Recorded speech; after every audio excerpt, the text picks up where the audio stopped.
এবারে চতুর্থ শ্রেণীর স্বাস্থ্য ও শারীর শিক্ষা বিষয়ে আমরা কিছু আলোচনা করব। দড়ি টানাটানি খেলা কে কে জানো? বাবা, অনেকে হাত উঠেছে। কি লাগে দড়ি টানাটানি খেলায়? একটা দড়ি লাগে, ঠিক আছে। দড়ির মাঝে কি বাঁধা থাকে? একটা লাল রঙের ফিতা, ফিতা বাঁধা থাকে, সেইটা হচ্ছে মাপ। এবারে দুদিকে দাগ দেওয়া থাকে আর দুদিকে দুটো দল থাকে। এবার দড়িকে টান দিতে হয়।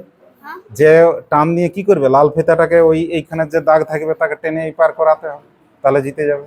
আর এইদিকে টিম যদি এইদিকে টানে তাহলে ওরা জিতে যাবে। তাহলে কি ফিতা বাঁধতে হয়? লাল ফিতা। একটা দেশীয় খেলার নাম বলো। কাবাডি খেলা, ঠিক। প্রার্থনার সময় কেমন দাঁড়াবে? সাবধানে দাঁড়াবে, লাইন দিয়ে দাঁড়াবে। হ্যাঁ, বলো তো দেখি, প্রকাশ্য স্থানে কি করা নিষেধ?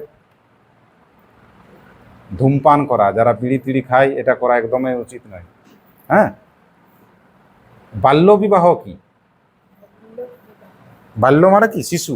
আর বিবাহ মানে বিয়ে দেওয়া। তাহলে ছোট সময় বা কম বয়সে যে বিবাহ দেওয়া হচ্ছে সেটা হচ্ছে বাল্য বিবাহ। এটা কি কি তোমাদের ক্ষতি করে, মানুষের কি ক্ষতি করে? বাচ্চাদের বা শিশুদের অধিকারটাকে কেড়ে নেয়। এখন তোমাদের কিসের বয়স? পড়াশোনার বয়স, খেলাধুলার বয়স, তাই তো? তাহলে যদি বাল্য বিবাহ হয় তাহলে কি করে? বাচ্চাদের অধিকারটাকেই কেড়ে নেয়। তাদের বড় হওয়ার আছে, চাকরি করার আছে, পড়াশোনা করার আছে, এতগুলো অধিকার শেষ হয়ে যাবে। বয়স করা আছে সরকারের, মেয়েদের 18 বছরের আগে বিয়ে দিতে নেই। বিশেষ করে মেয়েরা ক্ষতি হয় তাদের কম বয়সে বিবাহ হলে, মনে থাকবে। তাহলে বাল্য বিবাহ কি কেড়ে নেই? অধিকারটাকে কেড়ে নেয়। বিদ্যালয়ে যে স্বাস্থ্যবিধান হয় তার উদ্দেশ্য কি? স্বাস্থ্য পরীক্ষা করো তো? কি কি পরীক্ষা করা হয়? স্বাস্থ্য পরীক্ষা কি কি করা হয় প্রার্থনার লাইনে? শরীরের কি কি পরীক্ষা করি? হ্যাঁ, নখ কেটেছে কিনা, আর চিরুন দিয়েছে কিনা, জামা কাপড় পরিষ্কার আছে কিনা, আবার সাবান দিয়ে হাত ধুচ্ছে কিনা, এগুলাই তো স্বাস্থ্যবিধান। তোমাদের বিদ্যালয়ের শিক্ষামন্ত্রী আর পরিবেশ মন্ত্রী কে? শিক্ষামন্ত্রী কে? বিদ্যালয় মন্ত্রী নমিতা। তার কি কাজ? দেখাশোনা। কি দেখাশোনা? না, সেটা বিদ্যালয় মন্ত্রীর নয়। বলো না, ওইটা তো স্বাস্থ্যমন্ত্রীর কাজ। আমরা বলছি পরিবেশ মন্ত্রী আর শিক্ষামন্ত্রী। শ্রেণীকক্ষে চক ডাস্টার ঠিকঠাক আছে কিনা, বইপত্র ঠিকঠাক আছে কিনা, লাইব্রেরি যারা ব্যবহার করছে সেখানে বইগুলো ঠিকঠাক আছে কিনা, এগুলো দেখা। আবার ছুটির সময় সবাই ঠিকঠাক যাচ্ছে কিনা, ব্যাগপত্র নিয়ে যাচ্ছে কিনা, এগুলো দেখা। পদ হস্তাসন ব্যায়ামটা কে দেখাতে পারবে? রোহন দেখাবে। দেখে এইদিকে আসো, দেখাও। পদ মানে কি? পা, আর হস্ত মানে হাত। দেখাও কেমন করে আসনটা করবে, করো। হ্যাঁ, খুব সুন্দর। এটা হচ্ছে পদ হস্তাসন। মনে মনে 30 পর্যন্ত গুনবে। ঠিক আছে, উঠো। বলো এই ব্যায়ামটাতে কি উপকার হয়? পদ হস্তাসন। হ্যাঁ, পেটের চর্বিটা কমে যায়। আর কৃমি নয়, হ্যাঁ, পেটে যদি গ্যাস থাকে বা অজীর্ণতা থাকে, কারো হজম না হয়, সেগুলো কাজে লাগে। না, ম্যালেরিয়া না। পায়ের পেশি শক্ত হয়। এখানে টান লাগছে তো, কোমরে কি হয়? কোমরের ব্যথা ট্যাথা থাকলে সেটাও যাবে। এটা কোন ব্যায়াম? এটা পদ হস্তাসন।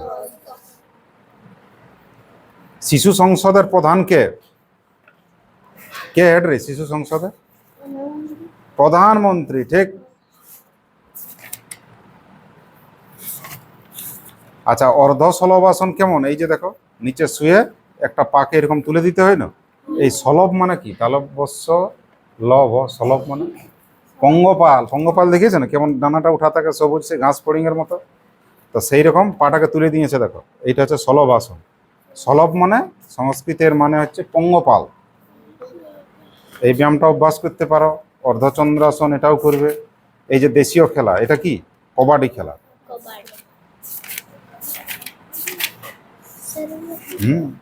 এটা এটা যোগাসন। এই যে উৎকটাসন, মুন্ডকাসন, এগুলো অভ্যাস করবে। দৌড় শুরুর আগে দাগটার উপরে যে এরকম হাত রাখে তখন কি কমান্ড দেওয়া হয়? On your mark. কি বলে? অন ইওর মার্ক মানে এর মতন। এই দেখো, অন ইওর মার্ক মানে কেমন করবে?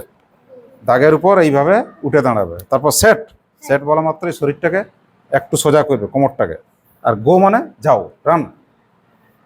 কি বলতে হয়? On your marks. তার মানে কোথায় দাঁড়াবে?